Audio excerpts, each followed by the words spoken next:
Far across the Pacific, almost 7 miles from the United States, are the Philippines, a group of 7,091 islands which make up the new independent Philippine Republic. Of all the countries invaded by the Axis powers in World War II, few were more complete. As peace came to their ruined cities and farms, the Filipinos, with the independence the U.S. had promised them only a year away, found they had little left with which to begin life as a nation.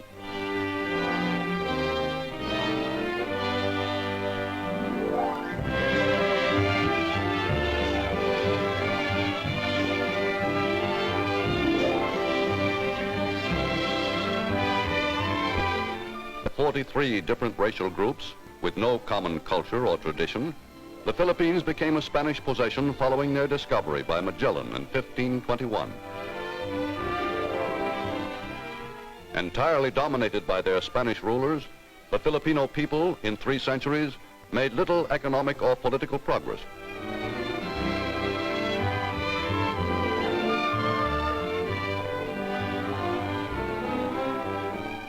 After Admiral George Dewey's victory at Manila Bay in 1898, Spain was forced to cede the Philippines to the United States.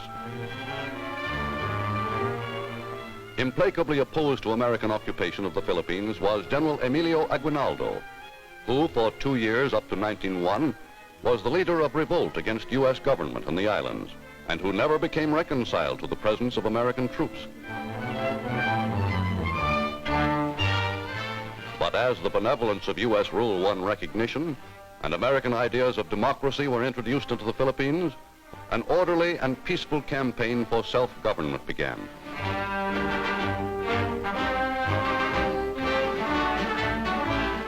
Staunchest champion of the Philippine independence movement for over a quarter of a century was the late Manuel Luis Quezon, who by 1934 had secured from the U.S. a Commonwealth status for the Philippines and the promise of complete freedom by 1946.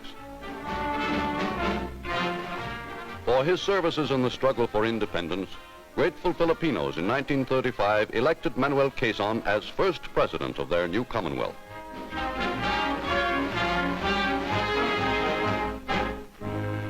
By the time President Quezon assumed office, the Philippines, under U.S. rule, had achieved a degree of progress and prosperity unmatched among any of the dependent peoples of the Far East.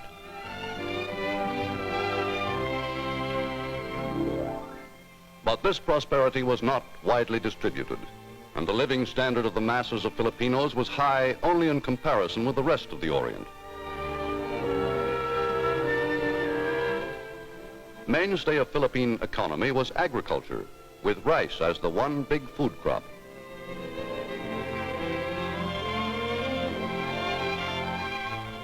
The island's farms were largely held by big landowners, for whom millions of poorly paid Filipinos worked in lifelong peonage.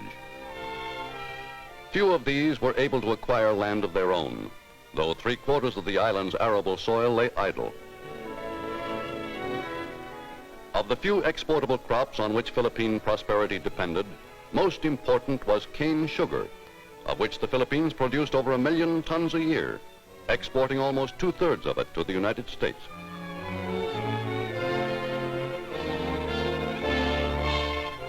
Another major source of income in the islands was the growing of abaca and its processing into Manila hemp. A strong fiber found only in the Philippines, hemp is converted into a rope of outstanding quality in demand throughout the world.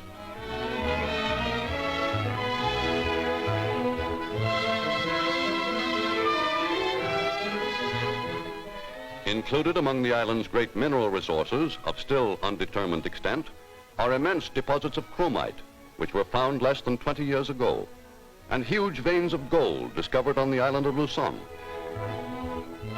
Among the richest in the world, these mines are capable of producing as much as 1 million fine ounces of gold each year.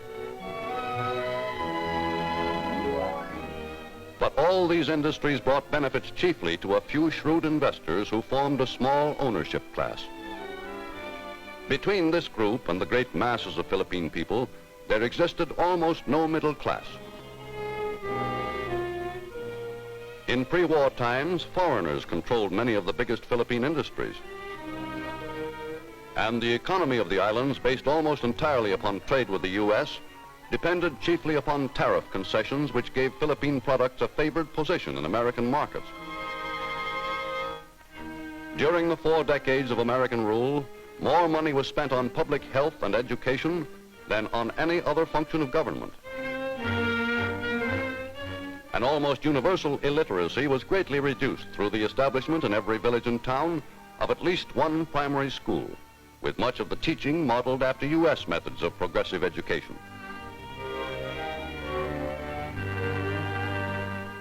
To send a son or a daughter to the University of the Philippines, Filipinos were willing to make tremendous sacrifices. For the ambition of most families was to have at least one girl or boy graduate into some respected business or profession. Until Philippine independence would finally take effect, defense of the islands rested upon the U.S. fleet units based at Cavite in Manila Bay and upon the U.S. Air Forces assembled and maintained in the Philippines.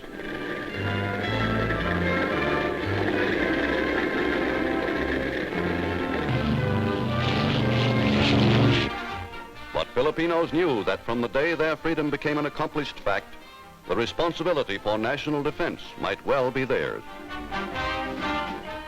General Douglas MacArthur, who with Major Dwight Eisenhower as his assistant commanded American forces in the Philippines, was the man President Quezon chose to head the new Philippine military establishment.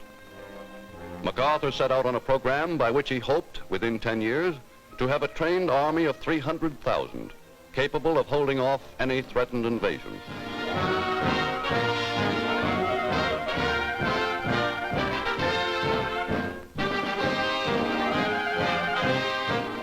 But before MacArthur's military program was half completed, war struck the Philippines.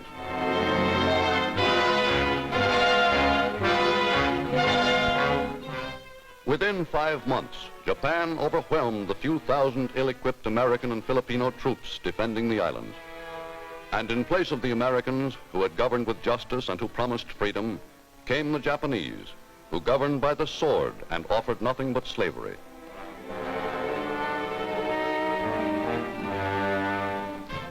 Of all the dependent peoples of Asia, the common people of the Philippines alone united to resist the conqueror.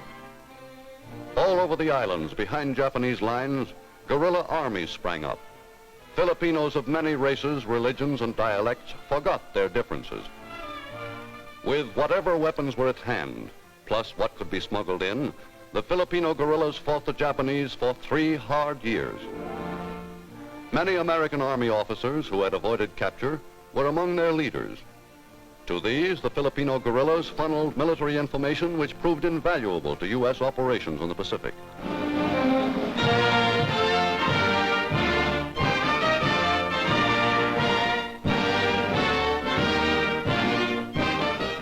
With the triumphant return of MacArthur, backed by powerful armies and an immense supply organization, the U.S. put to full use the fighting effectiveness of the island's guerrillas. Outfitted with American weapons and equipment, they joined forces with MacArthur's men in the final hard-fought campaign to wipe out the Japanese.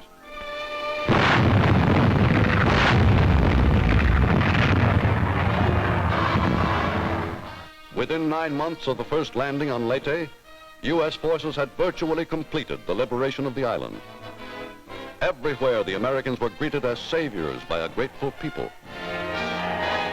To the Filipinos, this was the vindication of their faith in the United States and in their hero, General Douglas MacArthur.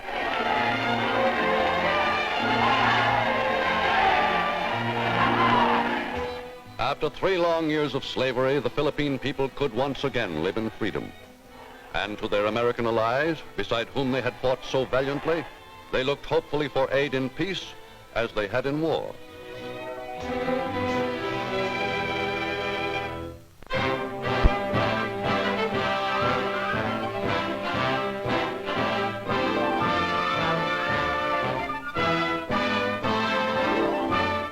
As they faced the gigantic task of rehabilitation, the Filipinos had ample need of the stoicism and courage they had shown under occupation. With supplies drastically depleted, food allowances had to be restricted to the barest minimum. and the hunt for enough nourishment to keep alive became an endless preoccupation of city dwellers. To start the monumental task of reconstruction, as well as to create employment, the Philippine government set out, with the help of the U.S. Army, to enroll available workers in a temporary labor pool. Thousands of men signed up for an intensive course of training in American Army engineering methods and were employed all over the islands, clearing the debris of war to make way for the establishments of peace.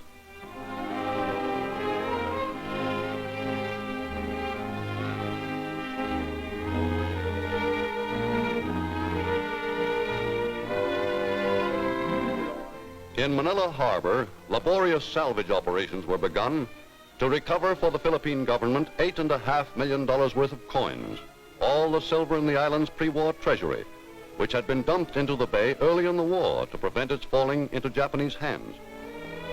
For months, Army and Navy divers worked in 20 fathoms of water to reclaim the treasure, which had lain there since before the fall of Corregidor.